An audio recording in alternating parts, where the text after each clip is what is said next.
తండ్రి అయిన దేవునికి మహిమ కలుగును గాక. ప్రభువును ప్రియ రక్షకుడైన క్రీస్తు నామంలో టీమ్ ఆఫ్ గాడ్ ఛానల్ వీక్షిస్తున్న ప్రియ సహోదరి సహోదరులందరికీ హృదయపూర్వకమైన వందనాలు తెలియజేసుకుంటున్నానండి.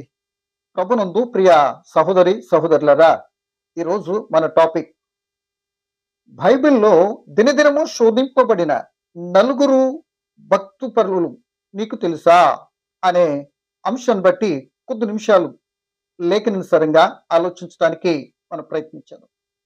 నిజమే ప్రియమైన దేవుని పిల్లలారా, శోధన లేక శోధింపబడటము అనేది నెల జీతంలాగా వచ్చి వెళ్ళిపోయేది కాదు.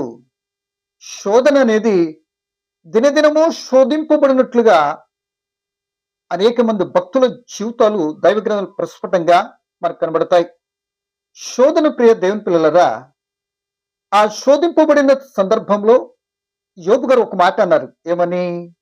శోధింపబడిన మీదట నేను ఏమవుతాను, సువర్ణ వలె మారుతాను అని యోబు గారు అన్నారు. ఏమండి? అంటే శోధన ప్రియమైన వర్లరా, మరి దేవుడు తన పిల్లలైనటువంటి పెడుతున్న పరీక్షగా మనం చూడొచ్చా అంటే అవును అని చెప్పాలి. ఎందుకు? యోబు గారు చెప్పిన మాటను బట్టి. ఏమండి?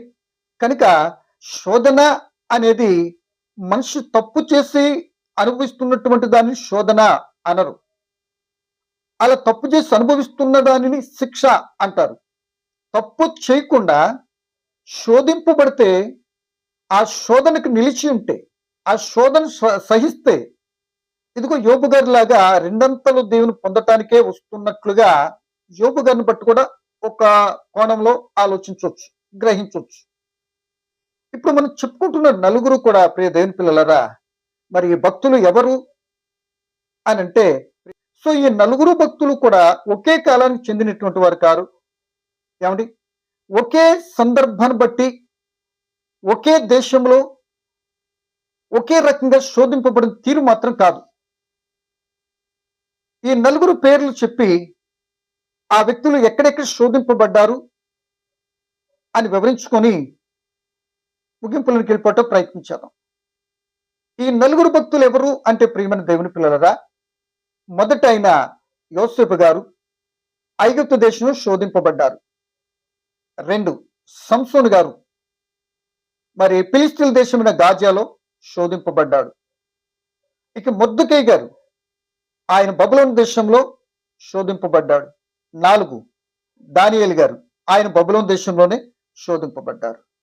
సో ఈ నలుగురు శోధింపబడిన మాట దినదినము అనేది మాత్రం దైవ గ్రంథంలో ప్రస్ఫుటంగా వ్రాయబడింది. సో ఈ నలుగురులో 3 మాత్రము ఆ శోధన జయించి జయ జీవితము ఉన్నత దృష్టికి వెళ్ళినట్లుగా 3 జీవితాలు మనకు కనబడతాయి. ఒక వ్యక్తి మాత్రము శోధనకు తట్టుకొనలేక, ఆ ఓర్చుకునలేక తన ప్రాణాన్ని పోగొట్టుకున్నట్లుగా ఒక వ్యక్తి కనబడతారు, అంటే సంసోను గారు. ఇక 3 వ్యక్తులు వారు జయ జీవితం పొంది ఉన్నత పదవుల్లోకి వెళ్ళినట్లుగా శోధన బట్టి మనకు కనబడుతుంది.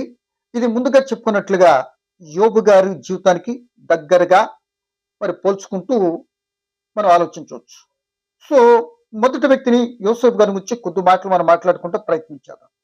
అసలు యోసేపుదేమో ఏది, యోసేపు ఊరేమో కానాను దేశం. సో అన్నలు అసూయ చేత సొంత గర్భాన్ని పుట్టిన తమ్ముడినే మరి ఇష్మాయిల్కి అమ్మేసుకున్నారు. ఆ ఇష్మాయిల్ తీసుకెళ్లి ఐగుప్తిలో పొతిఫర్ అనేటువంటి ఆ వ్యక్తికి మరలా అమ్మటం జరిగింది. మొత్తం మీద యోసేపు ఏ తప్పు చేయకపోయినా అన్నల చేత ద్వేషింపబడి, ఇది కేవలం కల చెప్పి కలభావాన్ని అన్నా నానా ఇలా ఉంటుంది ఇలా ఉంటుంది అని కల చెప్పి కలభావాన్ని చెప్పినందుకు వచ్చిన శిక్ష ఏంటి అంటే అసూయతో కూడి యోసేపు అమ్మబడ్డాడు. ఏమండి? అమ్మేసిన తర్వాత అక్కడ ఐగుప్తు దేశంలో మరి ఉంటున్న సందర్భంలో ఆ పొతిఫర్ భార్య అంటే తన యజమానురాలు యోసేపు గారికి, ఆమె యోసేపు మీద కన్ను వేసి ఆయన దినదినమూ శోధిస్తుంది. ఇదిగో నాతో శయనించు అంటుంది. అంటే యోసేపు గారు మంచి రూపం కలిగినటువంటి అందగాడు, మంచి యవనప్రాయం కలిగినటువంటి బిడ్డగా ఉన్నాడు కనుక ఆమె కన్ను వేసిందంట. ఇదిగో నాతో శయనించంటుంటే ఆయన ఒప్పుకొనలేదు. ఏమండి ఆ మాట చదివిన తర్వాత వెంటనే ఒప్పుకొననందుకు దినదినము శోధింపబడినందుకు ఒప్పుకొననందుకు ఆయన ఎక్కడికి వెళ్ళవలసి వచ్చిందో చూద్దాం. చూడండి 39వ అధ్యాయం ఆదికాండము ప్రియమైన వర్లరా 7వ వచనాన్ని చదువుతున్నానండి. అటు తరువాత అతని యజమానుని భార్య యోసేపు మీద కన్ను వేసి తనతో శయనించుమని చెప్పింది. అయితే అతడు ఒప్పక, నా యజమానుడు తనకు కలిగినది అంతయు నా చేతికి అప్పగించిన కదా, నా వశమున తన ఇంటిలో ఏమి ఉన్నదో అతడు ఎరుగడు, ఈ ఇంటిలో నాకంటే పైవాడు ఎవడు లేడు, నీవు అతను భార్యమైనందున నిన్ను తప్ప మరి దేనిని నాకు అప్పగింపక ఉండలేదు, కాబట్టి నేను ఇట్లింత ఘోరమైన దుష్కార్యం చేసి దేవునికి విరోధంగా పాపం కట్టుకుందునని తన యజమానుని భార్యతో అనెను. దినదినము ఆమె యోసేపుతో మాట్లాడుచుండెను గాని అతడు ఆమెతో శయనించుటకైనను ఆమెతో ఉండుటకైనను ఆమె మాట విన్నవాడు కాడు. ఈ శోధన ఎప్పటి నుండి వస్తుంది? దినదినము శోధింపబడుతున్నాడండి. ఇదిగో ఈ విధంగాని వివరం చెప్పాడు. ఇదిగో చేయటం కారణంగా దేవునికి నేను ఇంత గొప్ప దుష్కార్యం చేసి ఎలా పాపం కట్టుకుందును అన్నాడు. అలాగే అయితే శయనించవా అని రాజు తలుచుకుంటే దెబ్బలకు కుదువా అన్నట్లుగా తన ఇంటిలో ఉన్నప్పుడు పరుగును వెళ్ళి తన్నేదో ఏదో చేయబోయేటప్పటికి వెంటనే యోసేపు గారు తన షర్టును విడిచిపెట్టి బయటికి పారిపోయి వచ్చేస్తాడు. తప్పించుకున్నాడు దాని అర్థం. ఆ తప్పించుకోవటమే ఆయన జైలు శిక్ష పడింది.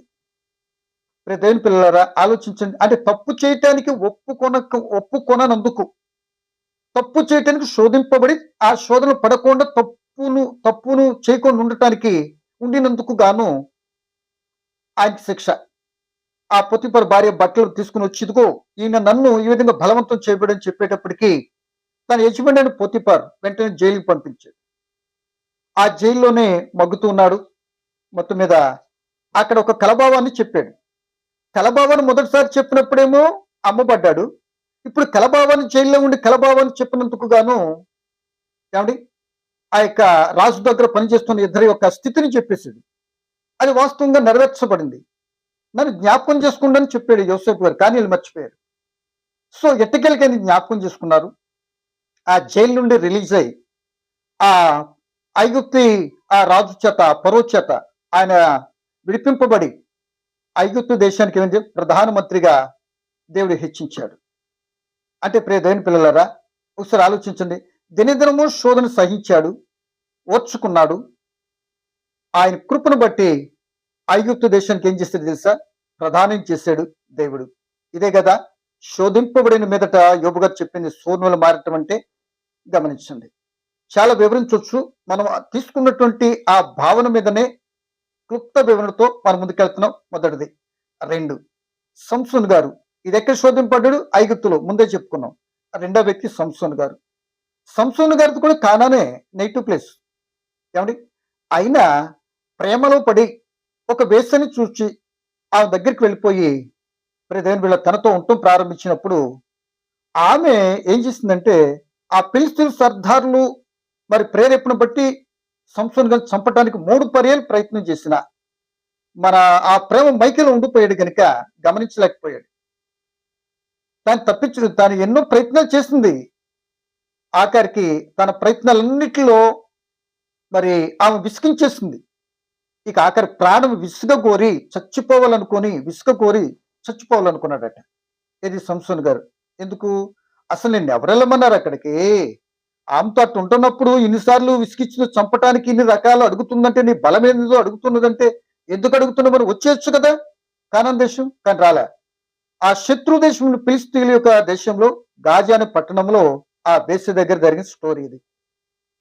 ఆమె విసిగించేస్తుందట, దినదినము విసిగిస్తుందట. ఆ మాట చదువు చూడండి. మరి న్యాయాధిపతులు 16వ అధ్యాయము 16వ వచనం అండి. న్యాయాధిపతులు 16వ అధ్యాయం 16వ వచనం చదువుతున్నానండి. ఆమె అనుదినము మాటల చేత అతను బాధించి తొందర పెట్టుచున్నందున అతడు ప్రాణం విసికి చావగోరినట. అదే ప్రాణం విసిగిపోతే ఏమవుద్ది? చచ్చిపోవాలనుకున్నాడట. అన్నట్టుగానే తనకు తానుగా ఆ గుడి గోపురపు ఆధారాల స్తంభాలు పడగొట్టి వారితో కూడా చనిపోయినట్లుగా మనకు కనబడుతుంది. అంటే శోధనకి నిలిచిన వ్యక్తిగా కనబడట్లేదు. ఈ శోధన తనకు తాను తెచ్చుకున్నట్టు కనబడుతుందే తప్ప తన భక్తి జీవితానికి వచ్చిన శోధనలాగా కనబడట్లేదు. ఈ శోధన తన భక్తి నుండి మళ్లించటానికి, ఆ భక్తి నుండి తప్పించటానికి శోధింపబడ్డాడు. భక్తిపరుడే, బలవంతుడే, కానీ బలహీనురాలైనటువంటి ఒక స్త్రీ చేతిలో ఓడిపోయి చావగొరాడు. బలవంతుడైనటువంటి సంసోన్ గారు బలహీనుడైన స్త్రీ చేతిలో ఓడిపోయి ప్రాణం పోగొట్టుకున్నాడు. ఎందుకని? దినదినము శోధింపబట్టి, శోధనకి నిలవలేకపోయాడు. ఎన్నిసార్లు చెప్పుకుని ఇదే మాట కనుక రెండో వ్యక్తి. ఇక మూడో వ్యక్తిగా చూస్తే ప్రియ దేవుని పిల్లలారా, మీరు చూసినట్లయితే మొర్దెకై అన్నాం కదా. ఈ మొర్దెకై ప్రియమైన వాళ్ళరా ఎస్తేరు గ్రంథంలో మనం చూస్తుంటాం. ఈ విషయం ఏంటంటే ఆ యొక్క హామానికి నమస్కరించలేదట. అది పెద్ద తప్పు. కావాలని నమస్కారం పెట్టించుకోవటంలో ఎలా ఉంటుందో ఒకసారి ఆలోచించండి. కావాలని నమస్కారం పెట్టించుకోండి. ఇక్కడ చెప్తున్న మాట చదువుతాం చూడండి. మొర్దెకై ఆ యొక్క హామాను వెళ్తుంటే అందరు కూడా నమస్కారం సాష్టాంగపడి నమస్కారం చేసి దండం పెడుతున్నారు. మొర్దెకై పెట్టట్లే. అసలు దినదినము అక్కడ ఉన్నటువంటి ఆ యొక్క తోటి వర్కర్స్ ఆలోచిస్తూ అసలు ఎందుకంటే వీళ్ళు పెట్టట్లేదు, అసలు ఏమవుతుంది అనుకుని ఈ విషయాన్ని ఏం చేశారంటే హామానికి చెప్పారు. చదువుతున్నాం చూడండి. మరి 3వ అధ్యాయం 3వ వచనం. కాబట్టి రాజగుమ్మనున్న రాజసేవకులందరూ రాజాజ్ఞానుసారంగా మోకాళ్ళుని హామానుకు నమస్కరించిరి. మొర్దెకై వంగకి నమస్కారం చేయక ఉండగా రాజగుమ్మనుద్ద రాజసేవకులు, నీవు రాజాజ్ఞను ఎందుకు మీరుచున్నావని మొర్దెకైని అడిగిరి. ఈ ప్రకారము వారు ప్రతిదినం అతనికి చెప్పుచూ వచ్చినను అతడు వారి మాట చెవిని పెట్టకపోయిన గనుక వారు మొర్దెకై యొక్క మాటలు స్థిరపడునో లేదో చూతుమని దాన్ని హామానులకు తెలిపిరి. ఎలయనగా అతడు నేను యూదుడను గనుక ఈ పని చేయజాలన్న వారితో చెప్పి ఉంది. ఓహో, నువ్వు యూదుడువా తెలిసిపోయింది కనుక ఆ యూదులు మరి ఆ యొక్క చెరలో ఉన్నట్టుగా చెరకొచ్చారు గనుక ఆ నిన్ను కాదు యూదా జాతినంతా కూడా చంపేస్తే అని ఒక అసూయ చేత చంపాలనుకొని మొత్తం ప్లాన్ వేసాడు. ఏమండి? ఎందుకు? దినదినము ఆయనకి నమస్కరించినందుకు ఆయన చంపటమే కాకుండా తన జాతినంతా కూడా చంపాలనేటువంటి శోధన, లేకపోతే ఆ యొక్క శిక్ష నమస్కరింపనందుకు గాను ఆ శోధన వచ్చేటప్పటికి ప్రియ దేవుని పిల్లలారా, అసలు ఆ హామానికి మొర్దెకై ఎవరు తెలిస్తే ఎవరు నమస్కారం పెట్టాలి? అసలు మొర్దెకై ఎస్తేరు తండ్రిని తెలిస్తే ఎవరు పెడతారు? ఇప్పుడు హామానే మొర్దెకైకి పెట్టాలి. సో మొర్దెకై ఇప్పుడేంటి? ఆ విషయం తెలియలేదు కనుక మొర్దెకై నాకు నమస్కారం పెట్టట్లేదని కక్ష, అసూయ, లేకపోతే నన్ను లెక్క చేయట్లేదు అనేటువంటి ఒక అహంభావం. సో ఎట్టకేలకి ఈ విషయాన్ని ఎస్తేరమ్మ తెలిసింది. ఆ ఒడిదుడుకుల మధ్యన 3 దినాలు ఉపవాసం ఉన్నారు. మొత్తం మీద జాతంతో కూడా చంపబడవలసినటువంటి పరిస్థితి నుండి వాళ్ళు విమోచింపబడి ఆ చంపటానికి శాసనం తెచ్చిన ఆ చంపబడేటటువంటి ఆ హామాన్ యొక్క కుమారులు గాని, తన యొక్క పరిస్థితి అంతా కూడా ఆ దేశంలో ప్రజలు గాని చనిపోవటానికి కారకుడైనాడు హామాన్. తన కుటుంబం పోయింది, బిడ్డలు పోయారు, తన ఇల్లంతా ఎస్తేరుకి అప్పగించేశాడు రాజుగారు. చివరాఖరికి మొర్దెకై ఆ దేశంలో ప్రధాని అయినట్లుగా 10వ అధ్యాయంలో 3వ వచనంలో మనం చూస్తాం. ఎందుకని మాట చెప్తున్నారు? దినదినము శోధింపబడ్డారు. దినదినం అడుగుతున్నారు వాళ్ళు, ఎందుకు నమస్కరించమని. అబ్బాయి నేను యూదులని కనుక నమస్కరింపను అంటే యూదులు విగ్రహార్థం చేయరు కదా. మంచి నిష్ట కలిగినటువంటి పొరుగురు దేశం నిష్ట కలిగిన భక్తుడుగా ఈయన కనబడుతున్నాడు. ఎట్టికెళ్ళకి ప్రియ దేవుని పిల్లలారా, ఆయన నమస్కరింపినందుకు గాను అంత శక్తి తెచ్చుకున్నాడు. మొత్తం మీద ఆయన కూడా సహించాడు, ఓర్చుకున్నాడు. చంపబడిపోతున్న పరిస్థితుల్లో చక్కటి ప్రార్థన, ఉపవాస ప్రార్థన నుండి ప్రార్థన చేశారు దేవునికి. దేవుడు మరణ శాసనాన్ని జీవశాసనంగా మార్చి, మరణించవలసినటువంటి బ్రతికించి, మరణమే చంపాలనుకున్నటువంటి వారిని చంపినట్లుగా, వీరి చేత చంపబడినట్లుగా లేఖనంలో మనం చూస్తుంటాం. అలా మొర్దెకై హెచ్చింపబడ్డాడు. ఇక మరొక వ్యక్తిని చూస్తే దానియేలు గారు.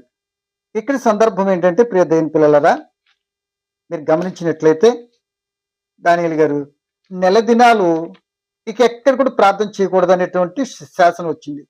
దానియేలు శ్రేష్టమైన బుద్ధి కలిగినటువంటి వాడు, ఏ లోపం లేదు ఆయనలో, యోసేపు లాగా. ఏమండి? ఏదోలాగా నింద మోపాలి అని 30 దినాలు ప్రార్థించకుండా చేయటానికి తన తోటి మరి కోవర్కర్స్ కూడా అంతకి ఇబ్బంది పెట్టారు. మీరు పెట్టుకోండి, నా పని నేను చేస్తాను అన్నట్లుగా దినదినము ఆయన అబ్జర్వేషన్ చేస్తున్నారు. అసలు ప్రార్థన చేస్తాడా చేయడా అంటే ఈయన ఏ విషయంలో కూడా తప్పు పట్టలేకపోయి ఇక తప్పు పట్టాలని ప్రార్థన ఒకటే ఈ చేతిలో ఉంది అన్నట్టుగా చేశారు. ఆ మాట చెప్తున్నాను చూడండి, దినదినము శోధింపబడిన తీరు. దానియేలు పుస్తకము 6వ అధ్యాయం 10వ వచనం. దానియేలు ఇట్టి శాసనము సంతకము చేయబడిన దానియేలు తెలుసుకునినను అతడు తన ఇంటికి వెళ్ళి యథాప్రకారము అనుదినము ముమ్మారు మోకాళ్ళుని తన ఇంటి పైగది కిటికీలు యెరూషలేము తట్టునకు తెరవబడి ఉండగా తన దేవునికి ప్రార్థించుచు ఆయనను స్తుతించుచు వచ్చెను. ఏమండి, వెంటనే ఆ స్థితిని చూశారు. ఆ దినదిన అబ్జర్వేషన్ చేస్తున్న వ్యక్తిని, నువ్వు దినదినం ప్రార్థన చేస్తున్నావు కనుక ప్రతిదినం చేస్తున్నాడని పట్టుకున్నారు. తీసుకెళ్ళి ఎక్కడేసారు? ఇప్పుడు సింహాల బోన్లు వేసారు. కానీ సింహాలు ఏం చేసినవా? ఏం చేయలేకపోయింది. కానీ అలా సింహాల బోన్ నుండి ఆ విడుదలనిచ్చి దేవుడు మరింతగా దానియేలు గారిని హెచ్చించినట్లుగా మనకు కనబడుతుంది. సో ప్రియమైన దేవుని పిల్లలారా, శోధింపబడిన మీదట సోర్ని వల్లే మారుతాం. ఇక్కడ ప్రార్థన చేయొద్దు అని వచ్చిన ఈయన కూడా ఏం చేశాడు? ప్రార్థన చేయకపోతే నాకు బ్రతుకు లేదనుకున్నాడు. ఆయన కొరకు ఆ పొరుగు దేశంలో కూడా ఆయన నామని ఘనపరచటానికి, ఆయన చిత్తం అవసరమైతే మరణించడానికి ఇష్టపడ్డాడే తప్ప ప్రార్థన చేయకుండా మాత్రం ఆగలేదు. మరి మాటలను బట్టి మనం వింటే ఈరోజు సువార్త చెప్పొద్దన్నా, మాటలు చెప్పొద్దన్నా మనం ఇట్లాంటి తెగింపుతో కూడినటువంటి తీర్మానాలు, నిర్ణయాలు తీసుకొని దేవుని కొరకు ఇలా ప్రయాసపడే స్థితి ఉందా అంటే ఆలోచించదగ్గ విషయం. సో ఈ మాటలు నలుగురు భక్తులను బట్టి ముగ్గురు భక్తులకి ప్రమోషన్ వచ్చింది. సంసోను ఒక్కడ మాత్రమే తన ప్రాణాన్ని పోగొట్టుకున్నాడు. ప్రియమైన దేవుని పిల్లలారా, ఈ వ్యక్తులు తప్పు చేసి మాత్రం శోధింపబడలా, తప్పు చేయటానికి, దేవుని మార్గం తప్పించటానికి శోధింపబడ్డారు. ఆ శోధనలో నిలిచారు, తట్టుకున్నారు, ఓర్చుకున్నారు. యోబు గారు చెప్పినట్లుగా శోధింపబడిన మీదట సోన్ వల్లే మారినట్లుగా వీరు చక్కటి సాక్ష్యం కనబడుతుంది. ఈరోజు మీరు, నేను, మనం కూడా మన జీవితంలో ఎక్కడైనా శోధనలో, ఇరుకులు, ఇబ్బందులు మనకు వస్తున్నాయి. వస్తున్న పరిస్థితుల్లో ఈ మాటలను బట్టి మనం ఏం చేయాలంటే, ప్రియ దేవుని పిల్లలారా, శోధన సహించువాడు ధన్యుడు అంటే శోధనకు నిలిచిన వాడైతే మనకి చెప్పిన మాట మరి యాకోబు గారు, అతని నెత్తి మీదకి జీవ కిరీటం వస్తుందట. కనుక మనకు కూడా శోధింపబడుతున్న పరిస్థితిని బట్టి, నీతిని హింసిస్తున్న పరిస్థితిని బట్టి, లేకపోతే నీతిగా నడుస్తుంటే ఎన్నో శోధనలు ఎదురవుతున్న స్థితిగతులను బట్టి కంగారు పడిపోకుండా కొద్దిగా భక్తుల యొక్క జీవితాలను ప్రస్ఫుటంగా కొద్దిగా ఆలోచనలో పెట్టుకుని, ఏమో నాకున్న స్థితిని బట్టి, నాకున్న ఏరియాని బట్టి నేను పడుతున్నటువంటి ఈ శోధన, బాధ, శ్రమ, నిందలు, అవమానాలు నువ్వు క్రీస్తును కలిగి ఉన్నందుకు అయినట్లయితే తప్పనిసరిగా కొద్దిగా ఓపిక పట్టు. మనం అందరం ఇటువంటి వచ్చినప్పుడు మనందరం ఓపిక పట్టడానికి ప్రయత్నించాను. అట్టి స్థితిలో ఉన్న మనల్ని దేవుడు విడిచిపెట్టడు. మన భక్తి భావానికి విరోధం కలుగుతున్న పరిస్థితులు అన్నిటి నుండి విడిపించి ఏదో ఒక రోజు నాలుగు కళ్ళెదురుకుండానే ఉన్నత దశ నడిపించే శక్తిమంతుడుగా ఇదిగో మన బలపరచడానికి నలుగురు జీవితాలు మనకు కనబడుతుంది, ఈ ముగ్గురు జీవితాలు కనబడుతున్నాయి. దేని బిడ్డ, సంసోను లాగానే జీవితంలో శోధన వచ్చింది కదా, శోధనలోనికి నువ్వు కావాలని వెళ్ళిపోయి అలా దినదినమో శోధింపబడితే ఎందుకు బ్రతుకు అనుకుంటున్నావా?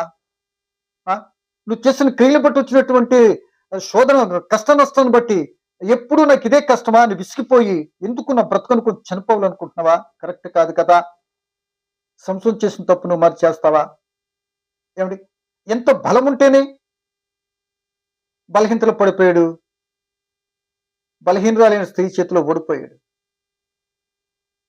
ఎంతో బలమున్నది పోతిఫర్ భార్యకి, ఎంతో శక్తి ఉన్నది, అధికారము, డబ్బు. కానీ బలహీనుడైనటువంటి ఆ యొక్క యోసేపు ముందు ఓడిపోయింది.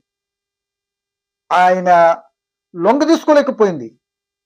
తన భక్తి భావానికి స్థిరంగా నిలబడినటువంటి వ్యక్తిగా జోసెఫ్ గారు కనబడుతున్నారు. సో ఈ మాటలన్నీ విన్న తర్వాత ఒకసారి మన జీవితం పరిశీలించి ఎలా ఉంది, మన పరిస్థితి ఏం చేస్తుంది, నిజంగా శోధన వచ్చినప్పుడు మనం ఎలా ఉంటున్నాం, దేని వాక్యాన్ని బట్టి నేను ఏ విధంగా బలపరచబడాలి అని అంటే దినదినమో శోధించబడతాం. శోధనలో నిలిచి ఉండేటట్టుగా ఉండాలి.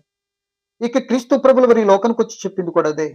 సాతాను చేత ఎన్నోసార్లు శోధింపబడ్డాడు. అయిన వారి ద్వారా, ఇంటిలో, బయట అధికారుల ద్వారా చివరికి అన్యాక్రాంతంగా ఆయన జీవితాన్ని సెలువులో బలి చేశారు, చంపేశారు. ఆ ప్రాణాన్ని విడిచిపెట్టడానికైనా మరి ఆయన తండ్రి చిత్త నెరవేర్చారు గాని శోధనలో మాత్రం నేను తట్టుకోలేను, చేయలేను, ఎందుకు నాకు ఈ శోధన అవుతున్నాయని తండ్రి అయిన దేవుణ్ణి క్రీస్తు ప్రభులు అడిగినట్లు లేఖనంలో కనబడట్లేదు. అంటే క్రీస్తు ప్రభు కూడా చెప్పారు, లోకంలో మీకు శ్రమ, ఆయన ధైర్యం తెచ్చుకున్నాడు. ఇదిగో లోకాలు జయించిన నేనున్నాను కనుక నేను మీలో ఉంటే, ఆ వాక్యం నా మీలో ఉంటే లోకం జయించే శక్తి పరిశుద్ధాత్ముడు మనకిస్తాడు. లోకంలో ఆ ఓర్చుకునే కృప, ఓర్చుకునే తత్వం, సహించే విధానం ఆ పరిశుద్ధత మనకు కలిగిస్తాడు అని యేసు ప్రభువు ద్వారా మనం గ్రహిస్తూ బలపరచబడటానికి ఈ మాట కూడా అటువంటి ఓపు సహనం కలిగేట ఆత్మ తోడ్పాటు మరి మనకి దేవుడు ప్రసాదించాలని కోరుకుంటూ ఈ మాట ముగిస్తున్నాం. పరమ తండ్రి మీకు వందనాలు. మాటలు పరమార్థాన్ని బిడ్డలు మేమందరం గమనించి మాకు ఎదురు శోధనలు కూడా నిలిచి ఉండటానికి చూపిన భక్తుల యొక్క తీరును బట్టి మీకు కూడా క్రీస్తు ప్రభు సహించి చూపిన మార్గంలో మేము నడిచే ఆత్మ తోడ్పాటు నీ బిడ్డలు మాకు ప్రసాదించమని, మీ బిడ్డలను దీవించమని, ఇంకా శోధన చేత మేము కొట్టబడుతున్న పరిస్థితులు ఉన్నాయి తండ్రి. సోలిపోకుండా తప్పిపోకుండా ఉండే ఆత్మ సహాయం మాకు అనుగ్రహించి మీరు మహిమ పొందమని, రేపటి కాలం కలుసుకోవటం మీరు అంగీకరిస్తే కృప చూపమని క్రీస్తు యేసు నామమున ప్రార్థన అడిగి వేడుకుంటున్నాను మా తండ్రి. ఆమేన్.